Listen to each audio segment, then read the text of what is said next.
Hello students, welcome to EPG Pathshala, an e-content project under National Mission on Education through ICT. I am Mini Ullanat, working as Systems Manager in Cochin University of Science and Technology. Today, I am introducing the module Information Communications and Technologies coming under the paper ICT for Libraries. What is ICT? It's an acronym for Information and Communication Technology or Technologies.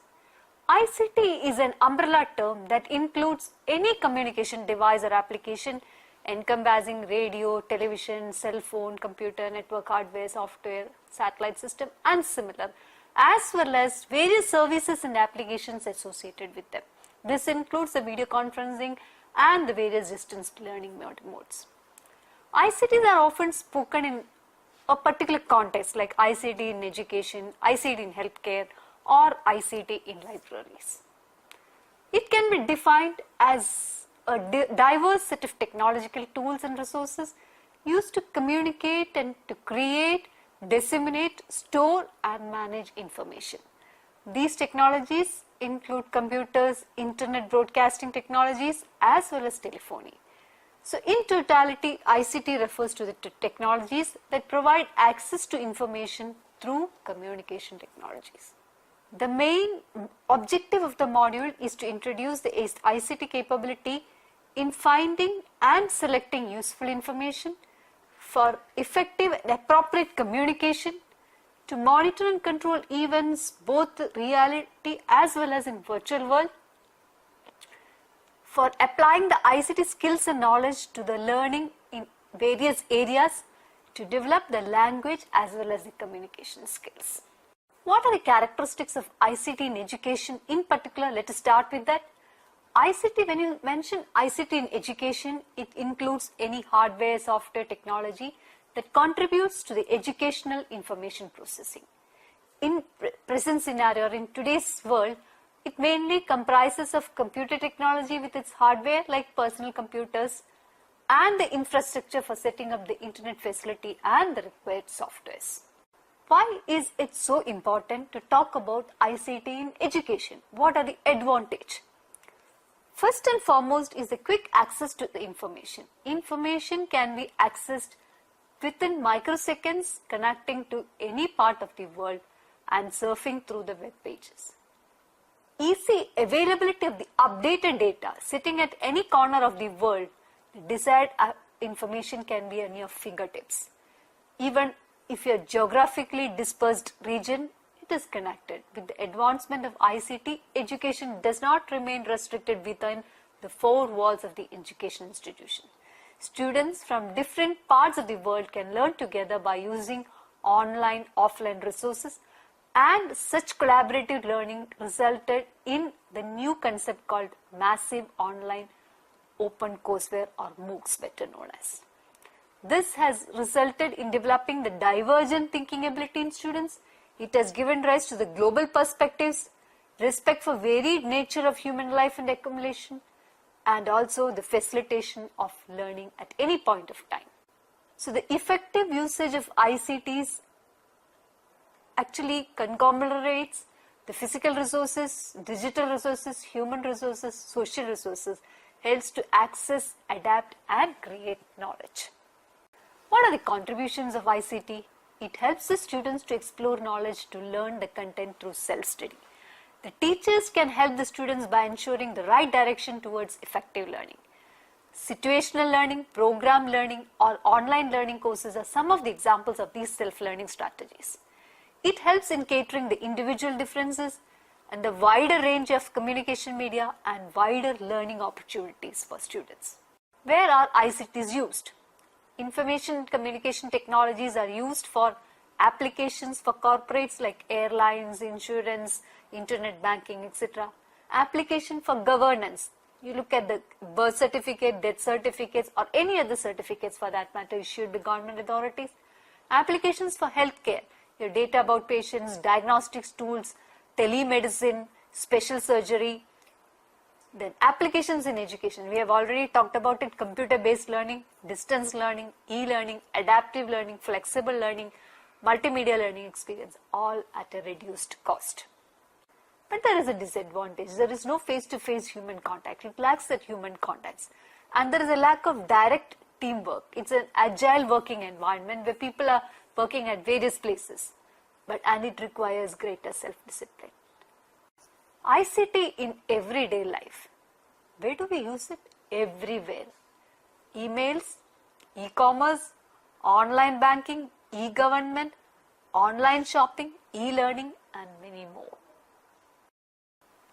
We will come to the basics of information technology. First, what is IT and what is ICT? IT is a technology which uses computers to gather, process, store, protect, and transfer information. Today, it is common to use with the term information and communication technology because it is unimaginable to work on a computer which are not connected to the network. So IT has slowly become ICT. When you talk about the computer system, we have think about hardware, the physical components, and software, the set of commands that are understandable to the computers or the instructions given to the system. What is the basic working principle of the computer?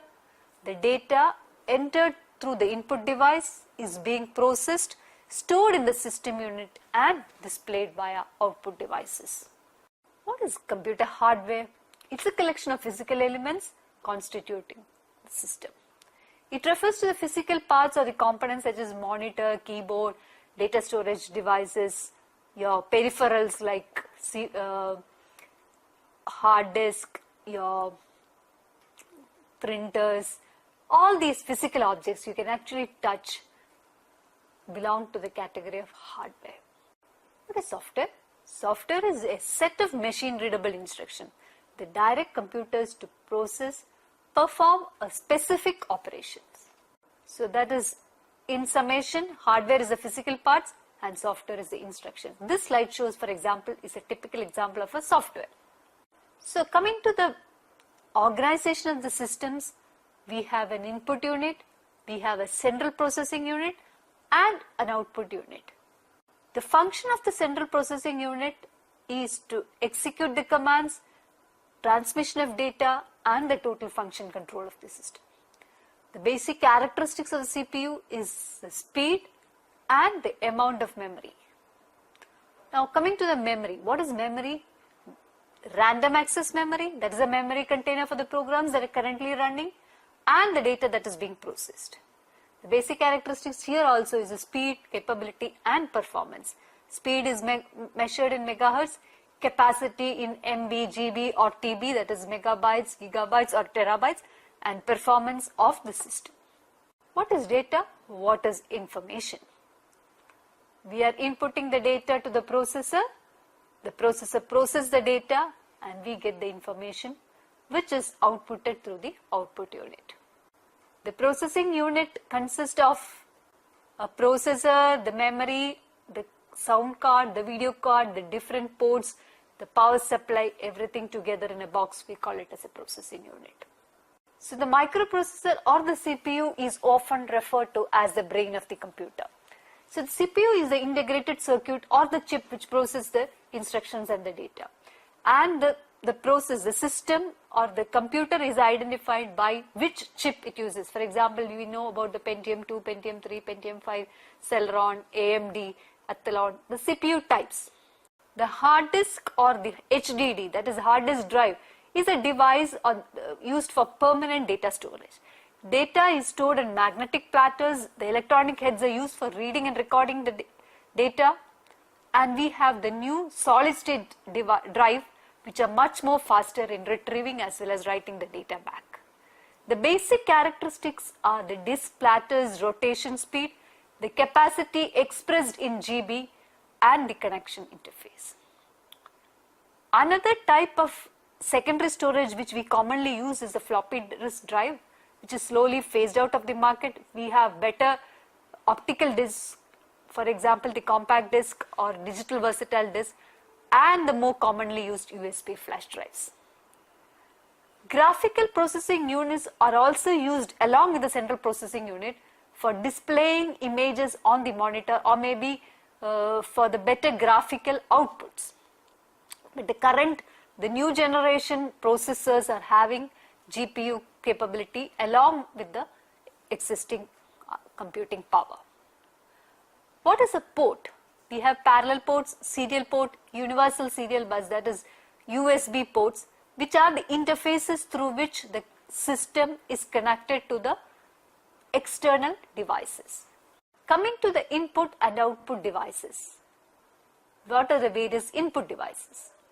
When you talk about the input devices, the devices through which the data is inputted, we have keyboard, we have mouse, scanners, touchpad, trackball, joystick, microphone, stylus, camera, etc.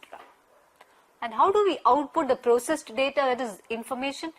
We have monitors, we have printers, we have plotters, we have projectors, we have speakers, through these things. So input unit basically accepts the data and instruction, it converts the instructions into a computer acceptable form and transfer the converted instructions to the computer for further processing. Output devices communicates the result of data processing carried out by an information processing system.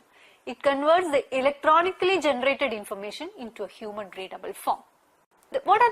How do we store this processed information? We know that the main memory doesn't store it permanently. For that we need a media for storing. We use hard disk or the USB flash drive or the various diskettes and zip diskettes, CDs and DVDs. We have memory cards, internal hard disk, external hard disk, network disk drive or online storage devices.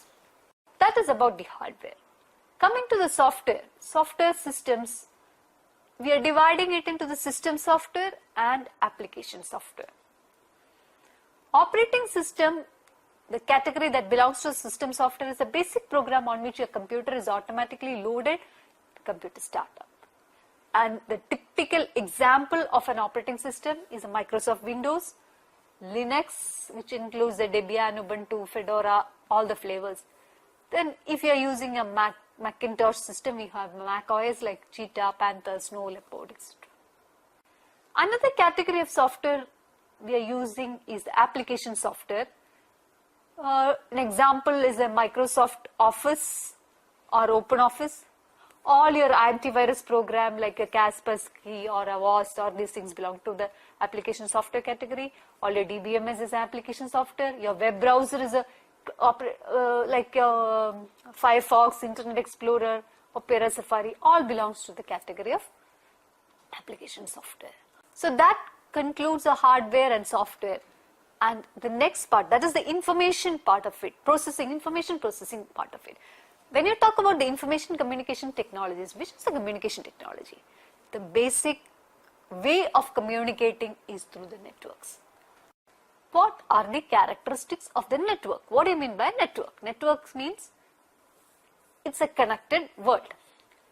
When you connect the system within a short jurisdiction, that is a small network that is physically connecting all the nearby computers, we call it as LAN or local area network. Computers, for example, computers within a firm, within an organization or within a household, that is a LAN.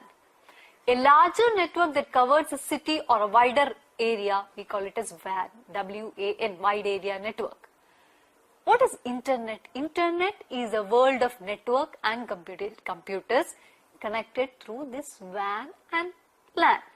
Extranet. So here is when you talk about internet, we have an intranet and an extranet.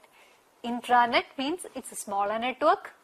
Extranet means outside people are granted access. It is not exclusively for an organization, but also outside the organization, people have the access to the network. That is an extranet. So, intranet or the intranet is an internal network only accessible by the authorized individuals, whereas internet is used to access global information and, for instance, any communication by anyone, anytime, anywhere. Intranets basically connects within organization and generally make company information accessible to the information, for employees and facilitate a group activity, whereas internet connects to the various organizations like business, government, education institution, individual, anywhere, anytime. So that was about the internet which started off as a network project of Defense DoD called ARPANET way back in 1971. All the protocols developed on that, even now we are using the TCP/IP protocol which is being used then. That was way back in 1971. 20 years later, through this network, a theoretical physicist wanted to share some of his research information, and that was the birth of World Wide Web. It is a system of interlinked hypertext documents accessed via this internet. With a web browser, you are browsing the system. So there is a server which keeps all the information and a client which accesses the information. This was conceived by a theoretical physicist by name Tim Berners-Lee, a CERN, employed by CERN. That is WWW or World Wide Web, which is a protocol that helps people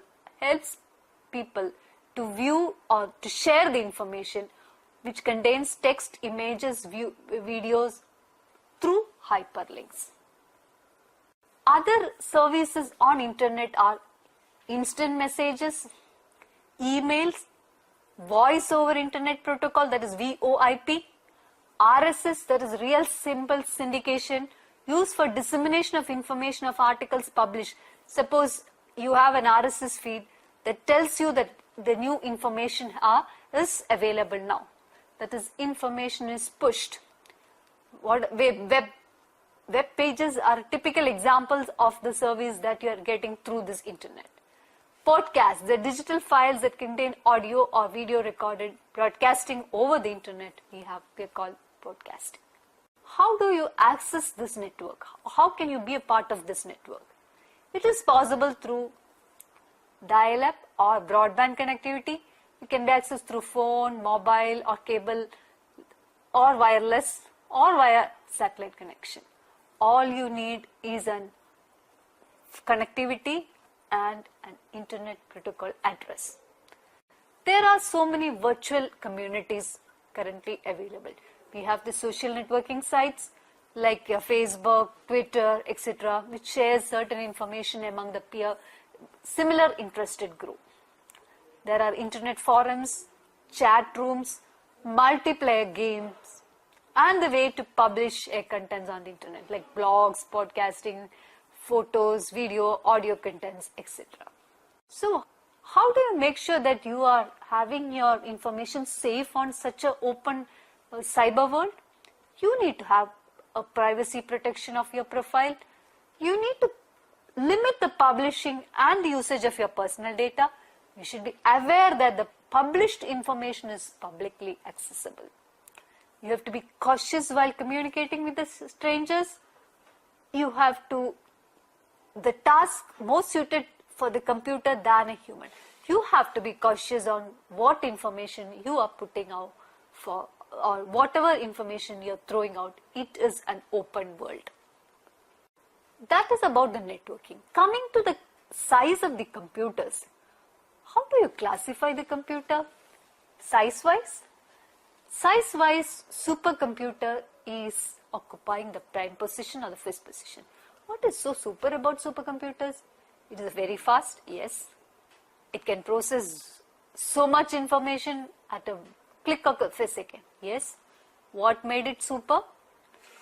The processor that is being used, that is a parallel processor, that made supercomputer super, which is having a capability of processing multiple